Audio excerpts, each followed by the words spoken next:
आदाब नाज़रीन, मैं आपका मेज़बान सज्जाद। जिस तरह देखा जाए भाजपा के दामन पकड़ते हुए नेता नज़र आ रहे हैं। जिस तरह नेशनल कॉन्फ्रेंस की बात करें, देवेंद्र सिंह राणा ने जिस तरह भाजपा का दामन थामा, उसके बाद ब्लाक मतवार की बात करें, ब्लाक मतवार के जो भी देवेंद्र सिंह राणा के साथ चलते थे व्यक्ति, जो भी लीडर्स थे, जो सरपंच थे, उनकी तरफ से जो नेशनल कॉन्फ्रेंस का दामन छोड़ के भाजपा का दामन थामा है। हमारे साथ टीपी सिंह जी है, इनसे बातचीत करेंगे, इनसे जानने की कोशिश करेंगे कि आखिरकार क्या वजूहत बनी जो भाजपा का दामन थामना पड़ा। सर, स्वागत है आपका स्पैनी न्यूज़ में। जिस तरह नेशनल कॉन्फ्रेंस की तरफ से आप यहाँ पे यूथ प्रेसिडेंट थे ब्लॉक मुतवार के अंदर, लेकिन ऐसी क्या समस्या आ गई जो आज आप भाजपा में चले गए? सबसे पहले तो आपका बहुत बहुत शुक्रिया। अब मैं आपके सवाल पे आता हूँ। समस्या ऐसा कुछ नहीं था, बदलाव है। बदलाव प्रकृति का नियम, बदलाव है। आज हमने भी बदलाव किया। जमहूरियत है, कुछ सोच का फ़र्क है और कुछ जो सरकार, जो माननीय प्रधानमंत्री नरेंद्र मोदी जी के जो तरीके हैं काम करने के, गरीब तक पहुंचने के, तो उनसे प्रभावित होके तो हमने भाजपा का दामन थामा है। इससे कोई फ़र्क नहीं पड़ता कि हम वहाँ पे किस पोस्ट पे थे या अब किस जगह पे हम जा रहे हैं। गरीब आदमी की समस्या का हल चाहिए। फिर वो चाहे पहले नेशनल कॉन्फ्रेंस में थे, वहाँ पे इतना हम नहीं कर पाते थे जितना बीजेपी के दौर में हमने ये देखा। मैं आपको कुछ एग्जांपल्स देना चाहता हूँ। किसान सम्मान नीति, फिर डायरेक्ट जो मनरेगा की पेमेंट है, डायरेक्ट लोगों के उसमें क्रेडिट होना, मतलब ऐसा पहले कभी नहीं हुआ। और समय के साथ ही चलना चाहिए। समय जैसे बदलता है ऐसे खुद को बदलना चाहिए। नहीं तो एक कहावत है कि जो समय के साथ नहीं बदलते, समय उनको बदल देता है।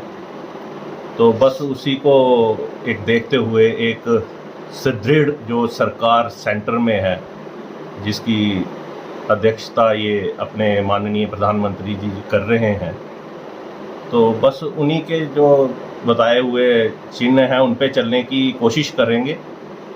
तो बस उसी से प्रभावित होके पार्टी को छोड़ा है और इससे ज़्यादा। एक समय ऐसा भी था कि भाजपा की टांगें खींची जाती है आपकी तरफ से, जहाँ जो ब्लॉक मुतवार के जितने भी लीडर हैं उनकी तरफ से भाजपा की टांगें खींची जाती है। लेकिन जिस तरह आपने डेवलपमेंट की बात की, गरीबों की समस्याओं की बात की, मुझे लगता है कि गरीबों की समस्या हल हुई होगी जो भाजपा की सरकार के अंदर। तो मुझे लगता है ये चीज़ें आगे भी नजर आएंगी। देखा जाए कि अगर यूथ की बात करें, आप भी नेशनल कॉन्फ्रेंस की तरफ से यूथ प्रेसिडेंट है ब्लॉक मुतवार की, वाइन शॉप दी जा रही है। जम्मू कश्मीर की बात करें, कि जम्मू की खासकर बात करें, जम्मू में सबसे ज़्यादा वाइन शॉपें मिल रही हैं। अभी नवरात्रे चले, नवरात्रों के बीच में कहा जाता है कि वाइन शॉप बंद होती है, लेकिन इस समय सबसे ज़्यादा शराब बिक रही है। देखिए, जो रही टांगे खींचने की बात, तो वो तो नीति की जो थी उसके लिए वजह से हम बात किया करते थे। लेकिन ये वाइन शॉप जो है ये अब की देन नहीं है, ये तो काफ़ी पुरानी चलती आ रही है। ये इसका सबसे ज़्यादा तो अभी भाजपा की सरकार के अंदर ही हो रहा है। आपको मैं बता देना चाहता हूँ मीडिया के माध्यम से कि wine shop, number of wine shops नहीं बढ़ी हैं।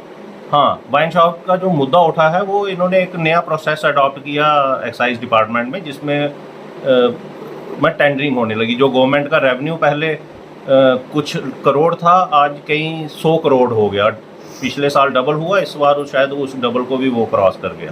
तो गवर्नमेंट का रेवेन्यू जरूर बढ़ा है, नंबर ऑफ वाइन शॉप्स उतनी है, वो ज़्यादा नहीं है। वो यहाँ पे हमारे जम्मू कश्मीर में ज़्यादा सरकार नेशनल कॉन्फ्रेंस की रही है, ये उसी की देन है वाइन शॉप। और रही बात कि जो हम टांगे खींचते थे, तो जब कुछ रहा ही नहीं खींचने के लिए तो हम खुद ही खींच के बीजेपी की तरफ चले गए।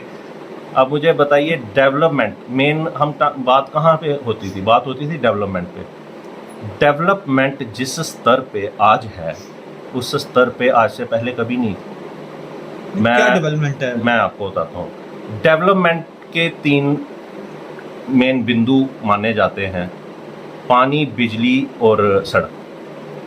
आपको मैं ये बता देना चाहता हूँ कि पंचायत में डायरेक्ट, पहले पंचायत की इलेक्शन करवाना, फिर डायरेक्ट पंचायत को फंडिंग करना, और अभी आपने पिछले दिनों देखा होगा कि कैपेक्स में इतना पैसा पंचायतों के पास था कि शायद पूरे जम्मू कश्मीर में वो पूरा खर्च ही नहीं कर पाए। हर जगह काम लगे हुए थे, हर जगह गलियां बनी। मैं चूँकि एक गांव, यहाँ पे गांव से बिलोंग करता हूँ, हमारा रूरल एरिया है, तो रूरल एरिया में आप देखो जितनी गलियां बनी, जितने रोड्स के काम लगे हैं, ये सारे इतने काम लगने के बावजूद भी ये 30 से 40% तक ही कैपेक्स का पैसा खर्च कर मैं ये भी बता दूं आपको, जो ये काम हो रहे हैं जी, खासकर अगर रिंग रोड की बात करें, कांग्रेस के टाइम पे ये आया था। अगर यहाँ की बात करें, नेशनल कॉन्फ्रेंस के टाइम पे काम हुआ। देवेंद्र सिंह राणा साहब जो नेशनल कॉन्फ्रेंस के एमएलए थे, उनके उस समय के काम हुए। एक समय ऐसा भी था जो आपके इस समय एमपी साहब हैं जुगल किशोर जी, यहाँ पे मथुवार की बात करें, देखने में नजर नहीं आते थे। यहाँ पे देखा जाता था सिर्फ कभी कभार चक्कर लगाना जब इलेक्शन का टाइम होता था। लेकिन आज उन्हीं के फेवर में यही चीज़ देखने में नजर आ रही। लेकिन यूथ की बात करें, यूथ आज भी हमारा कभी जहाँ ट्रैक्टर के साथ है, जहाँ ट्रालियों के साथ है, या कभी कहीं जा रहा है, या नशे करके सड़कों में पड़े हुए हैं। देखिए मैं आपको बताता हूँ, आप मुझे बताएं नेशनल कॉन्फ्रेंस के कितने एमएलए थे? सिर्फ देवेंद्र सिंह राणा तो थे। काम भी तो करवाया अपनी कॉन्स्टिट्यूएंसी में, ऐसी जगह मैं आपको मैं काम करवाया, उन्होंने अपने बलबूते पे काम करवाया, अपने दम पे, अपनी नॉलेज, अपने तरीके से काम करवाया। उसमें पार्टी का कोई उसका मतलब कोई मैटर नहीं करता है। लेकिन क्योंकि अगर पहचान देवेंद्र सिंह राणा साहब की पहचान नेशनल कॉन्फ्रेंस की जम्मू प्रोविंस में देवेंद्र सिंह राणा है, ना कि नेशनल कॉन्फ्रेंस की वजह से देवेंद्र सिंह राणा। जम्मू में, जम्मू प्रोविंस में अगर नेशनल कॉन्फ्रेंस का नाम था तो वो देवेंद्र सिंह राणा की वजह से था। लेकिन पहचान भी देवेंद्र सिंह राणा की नेशनल कॉन्फ्रेंस में बनी है ना। पहले कौन जानता था? 22 साल पूरे दामन थाम के रखा नेशनल कॉन्फ्रेंस का। उसके साथ साथ मैं ये नहीं कहूँगा कि आपने दामन क्यों छोड़ा, आपने भी देवेंद्र सिंह राणा साहब का दामन थाम के रखा है। मैंने आपको कहा हमारा काम है, हमने गरीबों की काम करने हैं। जी बिल्कुल, हमने सिर्फ गरीबों के काम, उस चीज से हमने सिर्फ गरीबों के काम करने। हमारा लीडर जो देवेंद्र सिंह राणा जी हैं, उन्होंने हमें कहा था कि जो जब तक ये करोगे गरीबों के घुटनों के नीचे नजर रखना। और हमने कभी ना राणा साहब ने कभी ऐसा किया, ना ही उनकी तरफ से हमें इंस्ट्रक्शन होती। हमें रात को अगर 12-1 बजे भी कभी फोन आता है किसी का, तो हम उसी टाइम उसके लिए खड़े रहते हैं। भाजपा ने काम किए होते, डेवलपमेंट की होती, आज हमारा ब्लॉक मथुवार का यूथ आम आदमी पार्टी के साथ नहीं जुड़ता।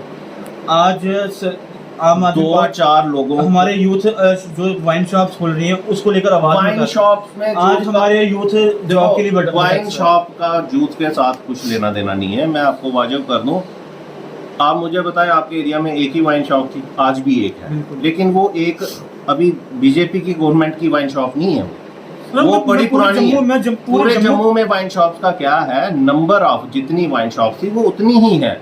इन्होंने किया क्या है, पुरानी सरकारों ने मिली भगत करके जिस एक वाइन शॉप का रेवेन्यू करोड़ों में आ जा रहा है, उसका रेवेन्यू 2-3 लाख रुपया होता था, आज 230 करोड़ 125 करोड़ इतना तो वाइन शॉप का रेवेन्यू आ रहा है। तो इसमें गलत क्या है? वो रेवेन्यू जा कहाँ रहा है?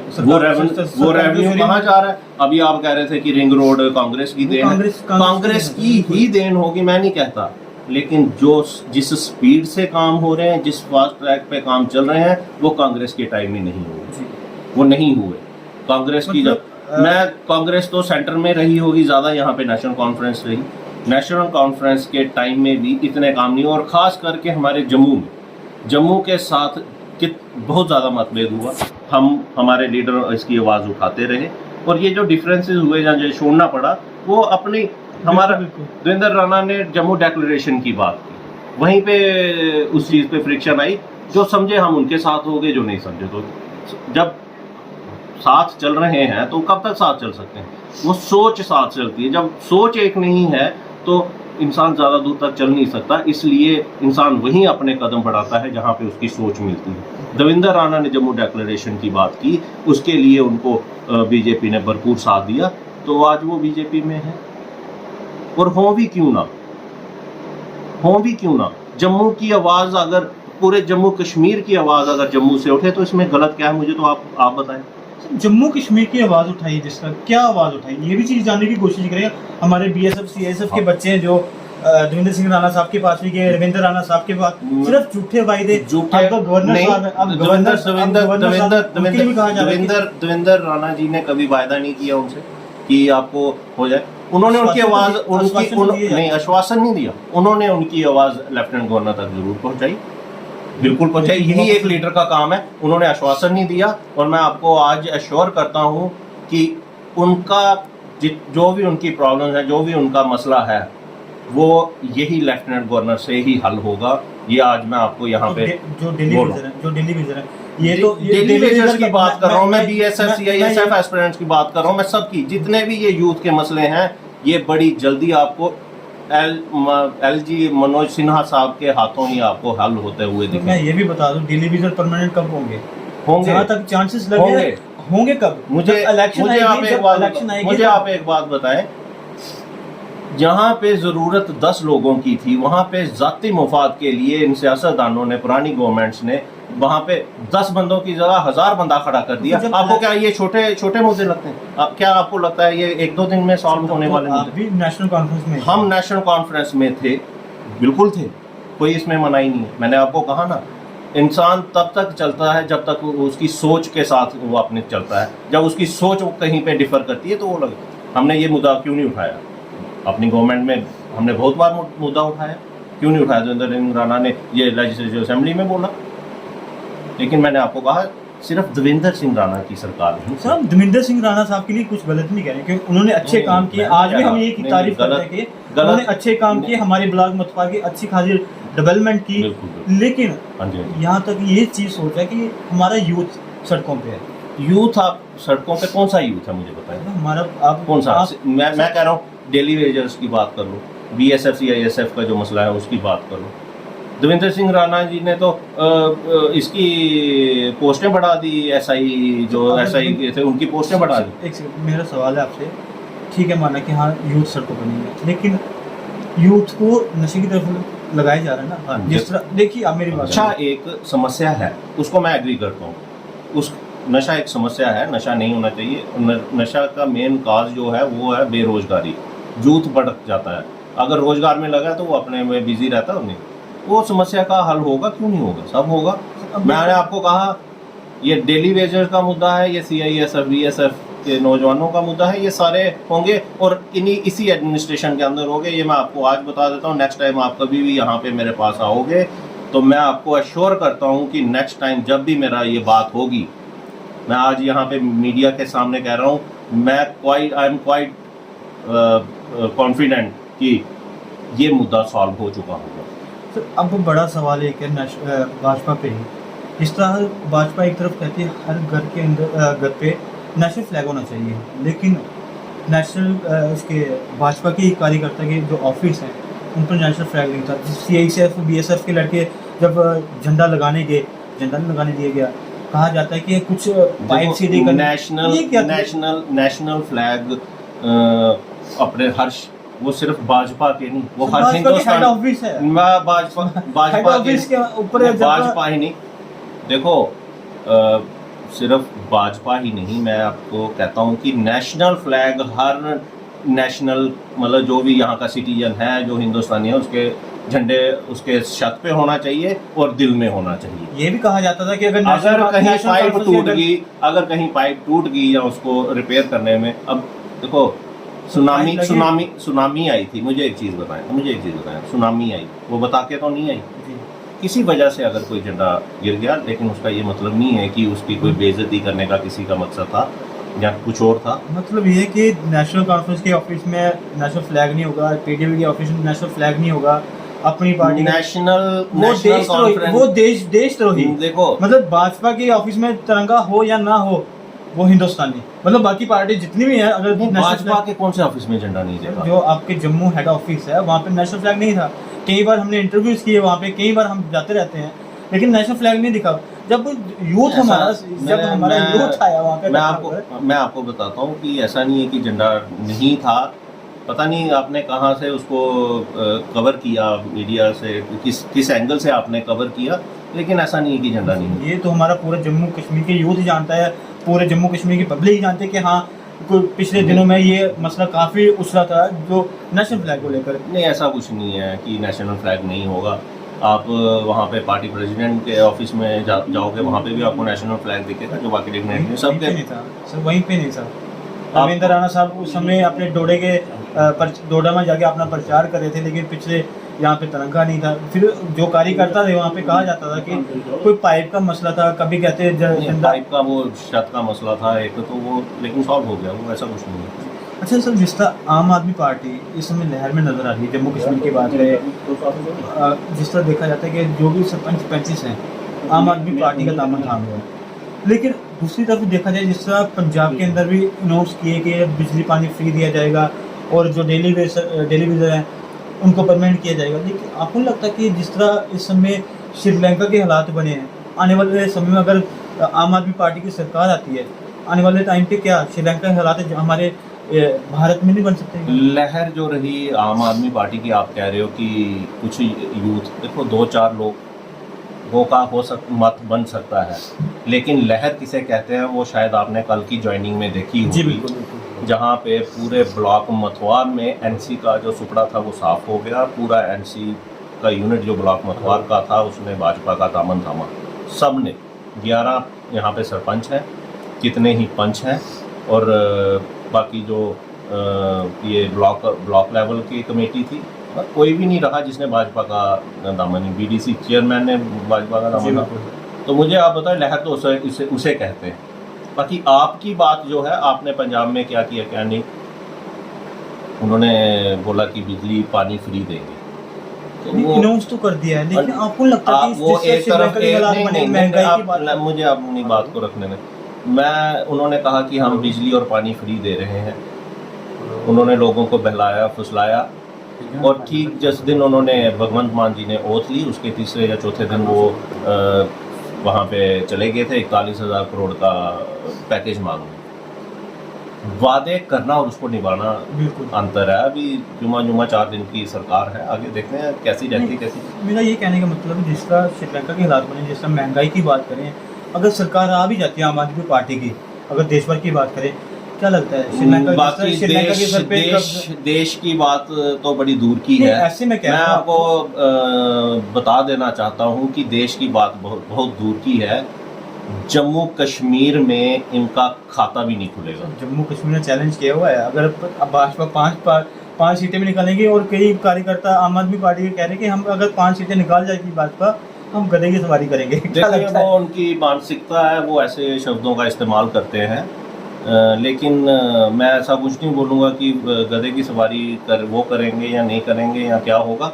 लेकिन मैं आपको ये अश्योर करता हूँ कि आप यहाँ पे खाता भी नहीं खोल पाएगी, उनकी ज़मानतें जब्त हो जाएगी, जैसे यूपी में हुआ ना।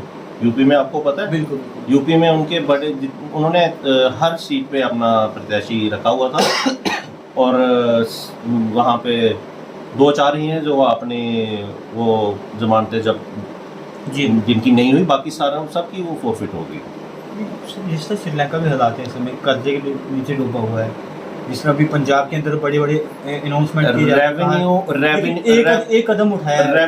रेवेन्यू नहीं आएगा, मुझे आप बताएं, बड़ी छोटी सी बात है। एक छोटा सा हम घर की एग्जांपल है, अगर घर में इनकम नहीं होगी तो खर्चे तो रुकने ना सकते। खाना खाना है, बिजली का बिल देना है, पानी पीना है, ये करना है। बिजली का बिल ये माफ़ कर देंगे, पानी का बिल ये माफ़ कर देंगे, क्या खाना भी बंद करवा देंगे? मुझे ये आप बताएं। रोड पे चलना है, गाड़ियां हैं, ये सब कुछ बंद कर देंगे। जिस तरह पंजाब में जब रेवेन्यू नहीं आएगा तो मुझे बताएं ना, ये डेवलपमेंट कहाँ से होगी? हम देश देख रहा है अपने आप को इस वक्त सुपर पावर बनने की तरफ जा रहा है, आप कह रहे हैं रेवेन्यू नहीं कलेक्ट, तो बिना रेवेन्यू के कैसे होगा? जिस तरह पंजाब में प्राइवेट स्कूल्स हैं, फीसों पे रोक लगाई गई है, क्या लगता है जम्मू कश्मीर में भी ये चीज़ें होनी चाहिए? क्योंकि देखिए प्राइवेट सेक्टर में स्कूल जो भी हैं, देखिए शिक्षा का स्तर ऊंचा होना चाहिए।